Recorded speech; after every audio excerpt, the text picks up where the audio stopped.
ಗೊಬ್ಬರದಲ್ಲಿ ಬರೀ ಗೋಮಯ, ಗೋಮೂತ್ರ ಮತ್ತೆ ಗೋವಿನಿಂದ ಹೊರಹೊಮ್ಮುವಂತಹ ಮಾಂಸ, ಗೋ ಮೃತಪಟ್ರೆ ಅದರಿಂದಲೂ ಕೂಡ ಗೊಬ್ಬರ, ಹಾಗೆ ಹಾಲು, ಮೊಸರು, ಮಜ್ಜಿಗೆ, ತುಪ್ಪ ಇದೆಲ್ಲದರಿಂದ ಮಾಡಿರುವಂತಹ ಗೊಬ್ಬರವೇ ಗೋನಂದಾಜಲ. ಇದುವೇ ಗೋ ಮೃತಪಟ್ಟಾಗ ಅದರಿಂದ ಮಾಡುವಂತಹ ಗೋನಂದಾಜಲ.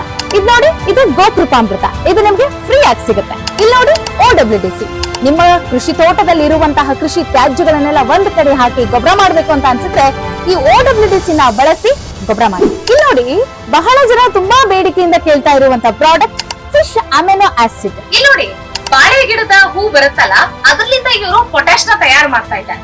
ಬಾಳೆ ಹೂ ಇರುತ್ತಲ್ಲ, ಅದರ ಸರಿ ಪ್ರಮಾಣದಲ್ಲಿ ಸಾವಯವ ಬೆಲ್ಲ ಹಾಕೊಂಡು ನೀವು ಕಳಿಸಿದ್ರೆ ಪೊಟ್ಯಾಶ್, ಅದ್ಭುತವಾದಂತ ಪೊಟ್ಯಾಶ್ ತಯಾರಾಗುತ್ತೆ. ಈ ಮೀನುಗಳಿಂದ ನಮ್ಗೆ ಗೊಬ್ಬರ ಮಾಡಕ್ ಆಗಂಗಿಲ್ಲ, ಆಮೇಲೆ ಅದರ ವಾಸನೆಯನ್ನ ತಡ್ಕೊಳಕ್ ಆಗಂಗಿಲ್ಲ, ಪ್ರೊಸೀಜರ್ ತುಂಬಾ ಕಠಿಣ ಇದೆ ಅಂತ ಯಾರೆಲ್ಲ ಅನ್ಕೊಳ್ತಾ ಇದ್ದೀರಲ್ಲ, ಪ್ಲೀಸ್ ನೀವು ಶಿವೋರ್ನ ಕಾಂಟ್ಯಾಕ್ಟ್ ಮಾಡಿದ್ರೆ ನಿಮಗೆ ಒಂದು ಶುದ್ಧವಾದಂತಹ ಈ ಫಿಶ್ ಅಮಿನೋ ಆಸಿಡ್ ಸಿಗುತ್ತೆ. ಇದರಿಂದ ನಿಮ್ಗೆ ಏನೆಲ್ಲ ಬೆನಿಫಿಟ್ ಸಿಗುತ್ತೆ ಅನ್ನೋದನ್ನ ನಾನು ಹಿಂದೆ ಒಂದು ವಿಡಿಯೋ ಹಾಕಿದ್ದೀನಿ.